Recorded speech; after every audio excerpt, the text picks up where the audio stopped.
अस्सलाम वालेकुम दोस्तों।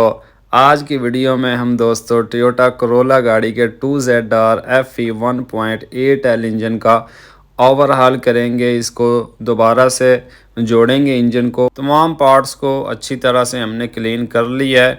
तो दोस्तों अगर आप टोयोटा के 1ZR FE 1.6L इंजन के बारे में या 3ZR FE 2.0L इंजन के बारे में जानना चाहते हैं या 2ZR FE 1.8L इंजन के बारे में, तो इन तीनों इंजन का काम जो है बिल्कुल एक जैसा है। इंजन के पार्ट्स की जो शक्ल है वह बिल्कुल एक जैसी है। जो शॉर्ट ब्लॉक है बस उसमें डिफरेंट है, इनकी पावर का फ़र्क है बस, बाकी इनका काम करना बिल्कुल एक जैसा है। तो दोस्तों इस इंजन के बारे में ये वीडियो जो है ये पार्ट 2 है। पहले पार्ट 1 इस वीडियो का मौजूद है, उसका लिंक आपको डिस्क्रिप्शन में मिल जाएगा।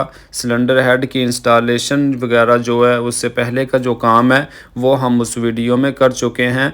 तमाम बोर्ड्स का टार्क्यू वगैरह जो भी काम था वो उस वीडियो में कर चुके हैं। ये इस इंजन के बारे में दूसरा पार्ट है।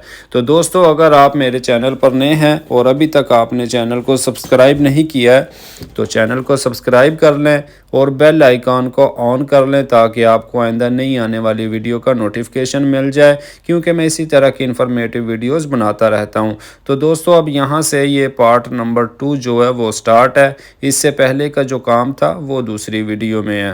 हाँ तो दोस्तों इसके तमाम रॉकर आर्म वगैरह जो हैं उनको लगाने के बाद इसको हम ये साइडों पे इसकी केम शाफ्टें जो हैं अब उनको इंस्टॉल करेंगे। तो उनको लगाने से पहले इसके नीचे सिलिकॉन लगानी होती है, कोई गैस्केट नहीं आती है यहाँ पे।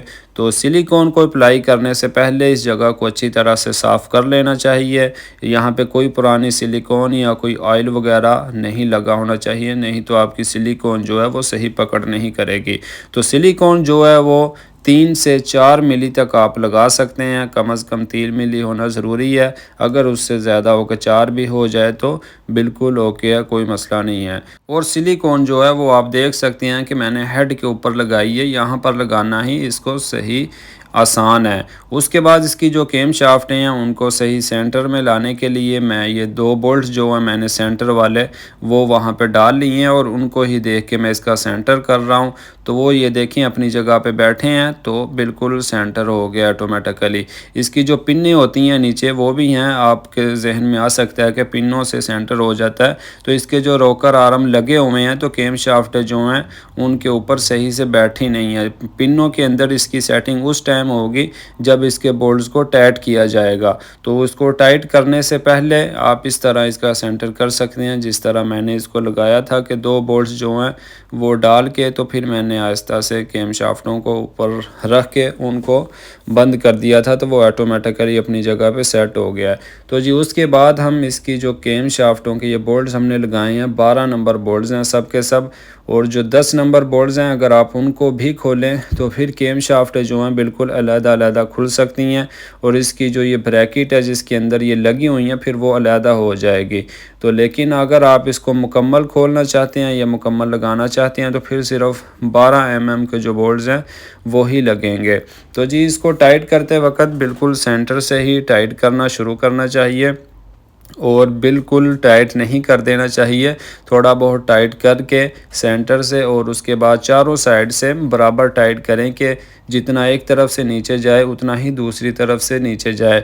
और केम शाफ्टों को इंजन ऑयल जो है वो लगाना चाहिए घुमाने से पहले भी और इंस्टॉल करने से पहले भी लगा लें। लेकिन ये ख्याल रखें कि जब इसको इंस्टॉल करने से पहले आप इंजन ऑयल लगाएं वो सिलिकॉन के ऊपर ना गिरे, उस जगह पे ना लगे कि जिस जगह पे सिलिकॉन लगनी होती है। इसलिए मैंने पहले अप्लाई नहीं किया था, मैंने अभी ये बाद में इंजन ऑयल लगाया है। और थोड़ा सा इसको टाइट करने के बाद 2-4 बोल्ट्स को टाइट करने के बाद केम शाफ्टों को घुमाकर चेक किया है कि सही घूम रही हैं आया कि कहीं पे फंस तो नहीं रही हैं। और अगर वो अपनी जगह पे कोई रॉकर आर्म थोड़ा बहुत टेढ़ा हो तो जब इसको घुमाएं तो वो अपनी जगह पे सही तरह से बैठ जाता है। तो इस तरह इनको तमाम बोल्ट्स को अब हम अच्छी तरह से टाइट करके तो फिर इनको घुमाकर देखते हैं। तो ये देखें जी बिल्कुल अच्छी तरह से घूम रही हैं जिस तरह इनको घूमना चाहिए, बिल्कुल स्मूथली भी नहीं है और ज़्यादा फंस भी नहीं रही हैं।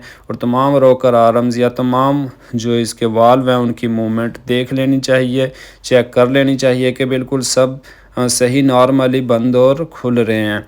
तो दोस्तों अगर आप तमाम बोल्ट्स की टार्क्यू सेटिंग जानना चाहते हैं तो रिपेयर मैनुअल की जो वीडियो है वो पहले से चैनल पर मौजूद है। उसमें तमाम जो है इंजन का बिल्कुल कंप्लीट इंजन का रिपेयर मैनुअल मौजूद है, तो उसका लिंक आपको डिस्क्रिप्शन में मिल जाएगा। हाँ तो जी ये इस तरह से हमारी इसकी जो केम शाफ्ट हैं बिल्कुल मुकम्मल हो चुकी हैं। ये देखें, घुमा कर अच्छी तरह से तसल्ली कर लें, चेक कर लें, और जो इस तरह उनकी टाइमिंग जो है वो जहाँ पर सेट होगी हमने वो पोजीशन उनकी कर ली है ऊपर। और अब पिस्टन नंबर 1 और पिस्टन नंबर जो 4 है उसको हम टॉप पे कर रहे हैं। अगर आपने पार्ट नंबर 1 जो है वो देखा हुआ है तो आपने देखा होगा कि सिलेंडर हेड को इंस्टॉल करने से पहले तमाम पिस्टन को हमने डाउन कर दिया था। वो इसीलिए किया था कि अब जब हमने इसकी केम शाफ्टों को घुमाकर चेक किया है, अगर वो पिस्टन की पोजीशन टॉप पर होती तो ये जो वाल्व हैं वो टच हो जाने थे उसको और केम शाफ्टें घूमनी नहीं थी। इसलिए हमने केम शाफ्टों की सेटिंग जब कर ली अच्छी तरह से तो बाद में हमने पिस्टन को टॉप पर कर दिया है। तो जी उसके अलावा इसका शॉर्ट ब्लॉक जो है ये बिल्कुल न्यू था। तो शॉर्ट ब्लॉक जो न्यू होता है उसके अंदर ये ड्रेन प्लग का जो बोल्ट है यहाँ पे ये नहीं आता है, तो ये मैंने पुराने से उतार कर यहाँ लगाया है और इसको सिलिकॉन के ज़रिए अप्लाई किया है। इसकी कोई गैस्केट नहीं है। उसके बाद जी इसी साइड पे इसका क्रंक शाफ्ट का जो पोजीशन सेंसर है वो आता है, वो भी ये मैं लगा रहा हूँ। और इसके साथ ही ये ऊपर जो ब्लैक एक बोल्ट आपको नज़र आ रहा है ये भी इसी तरह बिल्कुल इसके साथ नया लगा हुआ आया है। और यहाँ से कोई इसमें कोई ज़रूरी नहीं है, ये बिल्कुल इसी तरह हो सकता है फैक्ट्री में यहाँ से कुछ काम किया गया हो तो उसके बाद इसको बंद कर दिया है, बिल्कुल बंद है ये। अब जी ये इसकी दूसरी साइड है, यानी कि जो इनटेक वाली साइड होती है उस साइड पे इसमें ये प्लेट आएगी। इसके अंदर ये पीसीवी वाल्व लगा हुआ है, तो इसको लगाने से पहले क्योंकि ये पीसीवी वाल्व पुराना है इसको खोलकर अच्छी तरह से साफ़ कर लेना चाहिए। तो उसके बाद जी अच्छी तरह से साफ़ करके फिर हम इसको सिलिकॉन अप्लाई करेंगे। तो यहाँ भी सिलिकॉन जो है आप वो तकरीबन 3 मिली लगा सकते हैं। और इसकी भी जो प्लेट है उसके ऊपर ही मैं सिलिकॉन लगा रहा हूँ क्योंकि वहीं पर आप आसानी से लगा सकते हैं। तो वहाँ लगाने के बाद इसको इसी तरह से हम लगा देंगे। और इसमें कोई गैस्केट नहीं है, कोई कुछ नहीं है, सिर्फ प्लेट के ऊपर सिलिकॉन लगा कर इसको इंस्टॉल कर देंगे हम। ये देखें इस तरह से। तो जी सिर्फ इसके 10 mm के जो बोल्ट्स हैं वही इसमें लगेंगे बस। तो उनको टाइट करने के बाद जो भी इसकी अब साइडों पे आ रहा है वो सब कुछ मैं लगा रहा हूँ। बाकी इसकी जो टाइमिंग सेटिंग है वो बाद में करते हैं सामने से। उम्मीद करता हूँ दोस्तों वीडियो आपको पसंद आई होगी और आपको काफ़ी कुछ इसमें से सीखने को मिलेगा। तो वीडियो को लाइक करना ना भूलें और कमेंट्स में अपनी राय का इजहार ज़रूर करें। अगर आप कुछ भी पूछना चाहते हैं इस इंजन के बारे में या टोयोटा के किसी और भी इंजन के बारे में तो आप कमेंट्स में पूछ सकते हैं, आपको रिप्लाई किया जाएगा। और टोयोटा के तमाम इंजनों के बारे में वीडियो जो है चैनल पर मौजूद है, रिपेयर मैनुअल के बारे में भी। तो ये देखें जी ये इसका बिल्कुल नॉर्मल आवाज़ है, ये इसकी ये मैं आपको दिखा रहा हूँ कनेक्टिंग रॉड की ये आवाज़ है। ये देखें ये बिल्कुल न्यू है और बिल्कुल नॉर्मल आवाज़ है। ये मैंने इसलिए दिखाया है कि बाज़ औक़ात आदमी देखता है तो कहता है कि नए के अंदर से इतनी आवाज़ आ रही है, अगर आप पुराना भी चेक करें तो इसी तरह आवाज़ आती है। तो ये जी इसकी 2 पिन्ने हैं, एक राइट साइड पे है ये देख लें और एक लेफ़्ट साइड पे है। ये भी बिल्कुल ज़रूरी लगानी चाहिए ख़्याल से, अगर कोई गिर जाए तो बड़े ध्यान से इसको अप्लाई करना चाहिए। ये जो अब नीचे से इसका ऑयल पैन हम ये लगाने लगे हैं, इसका जो सेंटर है वो करती है ये इसको अपनी जगह पे सही फिट रखती है। अगर ये इसमें से कोई मिस हो जाएगी तो इसका जो ऑयल पैन है वो अपनी जगह पे सीधा नहीं लगेगा। तो उसके बाद ज़ाहिर है आगे से टाइमिंग चैन कवर जो है वो भी सही फिट अपनी जगह पे नहीं लगेगा। तो ये बिल्कुल ज़रूरी लगानी चाहिए। तो जी ये हम इसको सिलिकॉन लगा रहे हैं। सिलिकॉन इसको भी आप तकरीबन 3 मिली लगा सकते हैं, कम से कम 3 मिली, 2.5 मिली या 4 मिली तक लगा सकते हैं, उससे ज़्यादा नहीं लगानी चाहिए। तो जी ये देख लें सिलिकॉन लगा दी हमने, उससे पहले इसको अच्छी तरह साफ़ किया था। दोनों साइडों को जहाँ पर आप अप्लाई कर रहे हैं सिलिकॉन और जहाँ पर बाद में ये लगेगी दोनों जगहों को अच्छी तरह साफ़ करना चाहिए। उसके बाद ये यहाँ पे इसमें इंजन ऑयल रेयर सील आएगी, यहाँ पर भी थोड़ी सी लगा दी है मैंने। और अब इसकी जो सील है पीछे से मेन सील भी इसको बोलते हैं, इसको लगाते हैं अब, क्योंकि ये बाद में ऑयल पैन के नीचे आ जाएगी जब हम उसको इंस्टॉल करेंगे। अब ये इस तरह आसानी से लग जाएगी। तो ये देखें इसको जी, बिल्कुल इसी तरह आसानी से लगा सकते हैं। और ये सिलिकॉन जो है जहाँ पे इसका ये जोड़ बनता है वहाँ पर मैंने थोड़ी सी लगाई है एहतियातन। वैसे तो हमने ऑयल पैन को भी लगाई है, वो भी यहीं पे आएगी, लेकिन फिर भी एहतियातन लगा लेनी चाहिए। तो जी इस तरह से ये देखें इसका ऑयल पैन जो है वो लग चुका है। ये तरतीब आप देख लें, टाइमिंग चैन कवर से पहले ही ये लग सकता है, क्योंकि टाइमिंग चैन कवर जो है वो इसके ऊपर नहीं लगता है। हालांकि जो और इंजन है, या टोयोटा कैमरी का इंजन है, या टोयोटा हाइलुक्स का जो 1TR या 2TR इंजन है, और कैमरी का 2AZ इंजन है, तो उनमें जो है ये नीचे वाला जो ऑयल पैन है वो पहले लगता है, लेकिन जो टाइमिंग चैन कवर है वह उसके ऊपर लगता है। फिर ये मतलब उसको खोलने के बाद ही खुलता है, लेकिन इसका ये पहले ही खुल सकता है और पहले ही लग सकता है। तो दो जी इसके बिल्कुल 12 नंबर के तमाम बोल्ट्स हैं। कुछ का साइज़ जो है वो बड़ा है और कुछ का छोटा है, 3 साइज़ हैं। तो वो जिस जगह से आपने खोले हों या जिस जगह पे वो फिट आते हैं वो हमने उसी जगह पे लगा दिए हैं। तो जी इनको टाइट करते हैं। टाइट करने के बाद अब इसी साइड पे हम इसका ऑयल पंप जो है वो लगाएंगे पहले। उसके बाद इसका नीचे वाला ही ऑयल पंप का जो दूसरा ऑयल पैन है उसको कंप्लीट करके तो फिर इसकी दूसरी साइड से काम शुरू करेंगे। तो ये जी यहाँ से इसकी सिलिकॉन जो है जहाँ पे इसका जोड़ है वो आई है, उसको हमने साफ़ कर दिया है बिल्कुल, क्योंकि बाद में वो खुशक हो जाए तो उसको साफ़ करें तो वो और भी खिंचती है अंदर से, लेकिन ताज़ा ताज़ा जो है वो बिल्कुल आसानी से साफ़ हो जाती है। और जब टाइमिंग चैन कवर लगाएंगे तो फिर वो सही वहाँ पे फिट हो जाएगी। तो ये जी इसकी भी ये दो जो हैं पिन है इसमें, यहाँ पर इसका ऑयल पंप आएगा, इंजन का ऑयल पंप। तो वो देखें आपने 2 पिनें थी वो मैंने लगा दी हैं। इनका भी ख्याल रखना चाहिए, बाज़ औक़ात जब इंजन को खोलते हैं तो ये गिर जाती हैं, तो एहतियात से इनको पहले ही निकाल लेना चाहिए और ख़्याल रखना चाहिए लगाते वक्त।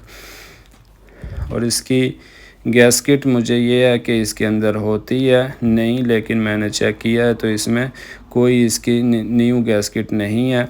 तो जी इसको हम अभी बग़ैर गैस्केट के ही लगाएंगे।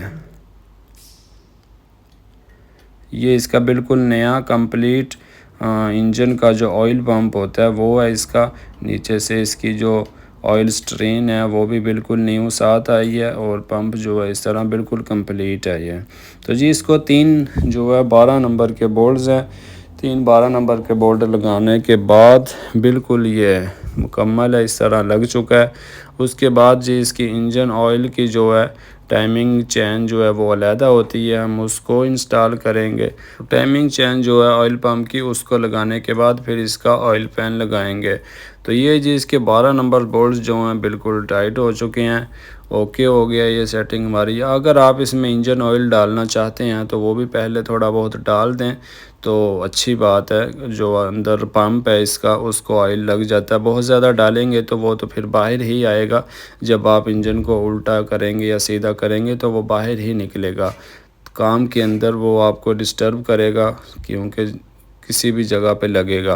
तो जी इसका सबसे पहले अब इसकी दोनों टाइमिंग चैन जो होती हैं ऑयल पंप वाली और केम शाफ्ट वाली, उसके नीचे इसमें ये क्रैंक शाफ्ट सेंसर की जो प्लेट है ये आएगी, और इसके ऊपर आपने F लिखा हुआ देखा है उसको बाहर की तरफ रखते हैं। बाज़ औक़ात ऐसा होता है, मेरे पास 1-2 केस आए थे कि उनकी गाड़ी जो है टाइमिंग का मसला बताती थी और स्टार्टिंग में भी मसला था, और बताती थी कि टाइमिंग आउट है। तो टाइमिंग उनकी जो है मैंने चेक की तो बिल्कुल सही थी। उस वीडियो का लिंक जो है वो भी मैं डिस्क्रिप्शन में दे दूंगा आपको, आप देख सकते हैं। तो वो जी कारीगर ने किसी ने ये प्लेट जो है ये उल्टी लगाई हुई थी, जिस साइड पे F लिखा हुआ है वो अंदर की तरफ किया हुआ था। तो वो गाड़ी का बहुत मसला था, गाड़ी की पावर भी सही नहीं थी और उसकी चेक लाइट भी ऑन थी, और चेक लाइट को फिर डायग्नोस करने के बाद पता चलता था, कोड देती थी कि इसकी जो टाइमिंग है वो आउट है। हालांकि टाइमिंग बिल्कुल सही थी, लेकिन ये प्लेट जो है ये किसी ने उल्टी लगाई हुई थी। हाँ तो जी इसकी टाइमिंग चैन जो है उसकी एक ऊपर गरारी है जो हमने क्रैंक शाफ्ट पे लगाई है, और दूसरी नीचे ऑयल पंप वाली गरारी है उन दोनों को लगाने के बाद ये इसका जो है टेंशनर है और 10 नंबर का बोल्ट है इसको, और इसके नीचे एक स्प्रिंग लगा हुआ होता है। बस इसी तरह से इसकी ये सिंपल सी इंस्टॉलेशन है, बिल्कुल आसान है। तो इस तरह इसको इंस्टॉल करने के बाद अब इसका नीचे जो बोल्ट है 14 नंबर गरारी का, उसको टाइट करने के लिए ये देखें यहाँ पर ये मैं एक एक्सटेंशन जो है वो मैंने घुसाई है और ये कनेक्टिंग रॉड के साथ जो है फंस गई थी। तो हमने आसानी से 14 नंबर बोल्ट को इस तरह टाइट कर लिया है। और उसके बाद दोबारा मैंने जो इसकी पिस्टन नंबर 1 और 4 जो है वो टॉप पोजीशन पे था उसी तरह कर दिया है। तो ये देखें जी, ये इस प्लेट के ऊपर F लिखा हुआ है। F का मतलब है फ्रंट के, ये फ्रंट साइड पे आएगी। और ये ऊपर येलो मार्क के साथ नुक्ता बना हुआ है और ये नीचे भी येलो का जो निशान है उसके साथ नुक्ता बना हुआ है। इस तरह ये हमारे ऑयल पंप की जो टाइमिंग है वो बिल्कुल ओके हो चुकी है, मुकम्मल हो चुकी है। अब नीचे से अब हम इसको बंद कर देते हैं, यानी कि इसका ऑयल पैन नीचे से बाकी रह गया था उसको मैं लगा देता हूं। तो उसके बाद इसकी दूसरी जो टाइमिंग चैन है उसको इंस्टॉल करेंगे। तो जी इसका नीचे से ये ऑयल पैन आप देख लें, इसको बहुत ज़्यादा सिलिकॉन लगाने की ज़रूरत नहीं है। तो इसको भी आप इसी तरह 3 मिली लगा सकते हैं, 4 मिली भी ना लगाएं तो कोई मसला नहीं है, थोड़ी ही लगा लें तो बेहतर है। ये देख सकते हैं आप कि मैं भी बहुत ज़्यादा नहीं लगा रहा हूँ, 2.5 से 3 मिली लगा लें तो बिल्कुल ओके है। और जो बोल्ट्स की बाहर वाली जगह है वहाँ पर भी लगाने की ज़रूरत नहीं है, क्योंकि इसके जो बोल्ट्स हैं वो बिल्कुल ऑयल वाले एरिया में नहीं है, सिर्फ बंद है अंदर से, यानी कि बाहर की तरफ सिलिकॉन लगाने की बिल्कुल ज़रूरत नहीं है।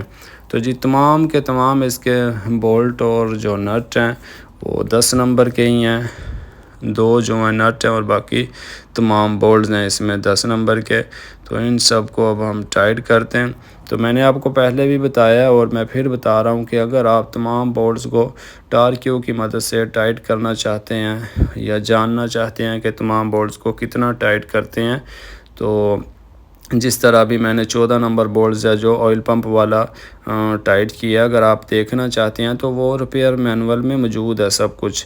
और रिपेयर मैनुअल जो है इस इंजन का भी और टोयोटा के और इंजनों का भी, वो जो है इस इंजन का वो आपको मैं लिंक उसका डिस्क्रिप्शन में दे दूंगा, वो आप वहां से देख सकते हैं। तो ये यहाँ पे इसका पीसीवी वाल्व के साथ मैनीफोल्ड जो है इनटेक, उसके नीचे नोक सेंसर आता है। ये जो मैंने अभी लगाया है ये नोक सेंसर है, इस साइड से इस तरह ये लगा, मुकम्मल हो गया। अब जी हम इसकी ये देखें ऊपर वाली साइड बिल्कुल कंप्लीट हो चुकी है। ये देख लें आप, ये केम शाफ्ट जो है इसकी एग्जॉस्ट साइड वाली है और ये इनटेक साइड वाली है। ये निशान देख लें टाइमिंग के कुछ इस तरह से आएंगे। तो अब हम इसकी टाइमिंग चेन जो है उसको लगाते हैं। ये देखें जी, ये इसकी टाइमिंग चेन है। इसकी टाइमिंग चेन जो है उसमें ये आप देख सकते हैं कि इसकी जो एग्जॉस्ट साइड वाली केम शाफ्ट है उस साइड पे इसमें एक निशान है, और जो इनटेक वाली केम शाफ्ट है उस तरफ इसकी चेन में 2 निशान है इकट्ठे ही। उन दोनों को हमने इनटेक वाली साइड पे रखना है और जिसमें एक है वो एग्जॉस्ट साइड पे। ये देखें जी, और इस तरह से केम शाफ्टों को घुमाकर आप निशान को सीधा कर सकते हैं। और ये इसकी नीचे क्रैंक शाफ्ट वाली गिरारी है, इसके ऊपर भी जी निशान बना हुआ है, एक नुक्ता बना हुआ है, उस नुक्ते को जो है हमने निशान के बराबर रखना है। थोड़ा सा इंजन को घुमाने की ज़रूरत पड़ी है तो इसको आप इस तरह घुमा सकते हैं। अगर प्लग वगैरह ना लगे हुए हों तो फिर तो नॉर्मल हाथ से ही घूम जाता है, नहीं तो आप इस तरह रेंच की मदद से इसको थोड़ा आगे पीछे कर सकते हैं। ये जिस तरह से टाइमिंग चेन जो है अपनी जगह पे बिल्कुल सही बैठ जाएगी। अब ये जी इसमें 2 स्लीपर आते हैं इसके, एक जो है हरकत करने वाला होता है और एक अपनी जगह पे ही फिक्स होता है। एक राइट साइड पे है और एक लेफ़्ट साइड पे है। ये जी इसका लेफ़्ट साइड वाला है, तो इसको ये देखें इस तरह से लगेगा ये, और इसको 2 बोल्ट्स लगे होते हैं 12 नंबर के, एक ऊपर लगेगा और एक नीचे।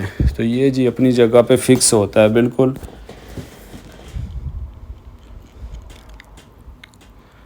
और VVTi गेयर जो है इसके वो बिल्कुल नए लगाए हैं मैंने।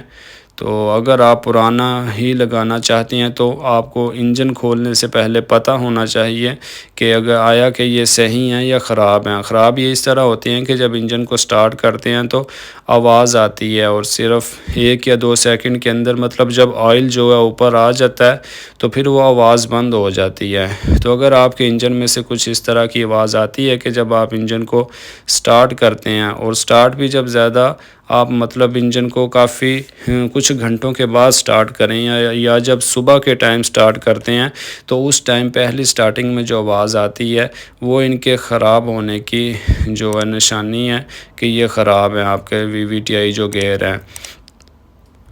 तो ये जी इसका दूसरा स्लीपर था, चैन स्लीपर। इसके साथ इसका टेंशनर आता है और इसको कोई बोल्ट्स नहीं है, बस नीचे एक पिन है उसमें इसको हमने डाल दिया और इसकी ये एक लॉक्स है वो बस इसको नीचे गिरने से रोक के रखता है। बस इस तरह इसको आराम से ही लगा के, तो बड़े एहतियात से बाद में इसकी टाइमिंग का जो कवर है वो लगाएंगे कि ये अपनी जगह पे ही रहे, गिरे ना।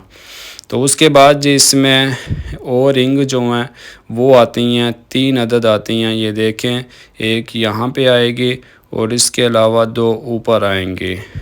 ये जी बहुत ज़रूरी है, बिल्कुल बड़ा ख्याल रखना चाहिए इनका। अगर आप कोई इनमें से मिस कर देंगे तो फिर काम ख़राब ही होगा। ये देखें जी, ये निशान है, एग्ज़ॉस्ट वाला था, ये इनटेक साइड वाला है। और ये देखें नीचे से कुछ इस तरह का निशान है, ये देख लें। बिल्कुल इजी है, अगर ध्यान से काम करें तो बिल्कुल कोई मसला नहीं है। हाँ तो जी ये देखें, 2 मैंने ओरिंग पहले लगाई थी, ये तीसरी जो है अभी बाकी है। ये ऊपर दोनों जो है इकट्ठी आती हैं और दोनों का एक ही साइज़ है। नीचे वाली का डिफरेंट है और ये ऊपर वाली जो है दोनों का बिल्कुल एक ही साइज़ है। हाँ तो दोस्तों, उम्मीद करता हूँ कि यहाँ तक आपने काफ़ी कुछ सीखा होगा। वीडियो जो है काफ़ी लंबी हो जाएगी, इसलिए आज की वीडियो में काम हमारा यहीं तक था। अब अगली वीडियो में हम काम आगे से करेंगे। उम्मीद करता हूँ कि वीडियो आपको पसंद आई होगी। वीडियो को लाइक करना ना भूलें। अगली वीडियो में हम इसकी टाइमिंग चेन कवर जो है वगैरह है उसको इंस्टॉल करेंगे और मतलब बिल्कुल मुकम्मल इंजन की सेटिंग जो है अगली वीडियो में करेंगे। बिल्कुल मुकम्मल इंजन को तैयार करेंगे और उसके बाद हम इंजन को लगाएंगे और देखेंगे कि कैसी स्टार्टिंग है। तो दोस्तों मिलते हैं अगली वीडियो में, तब तक के लिए अल्लाह हाफिज़।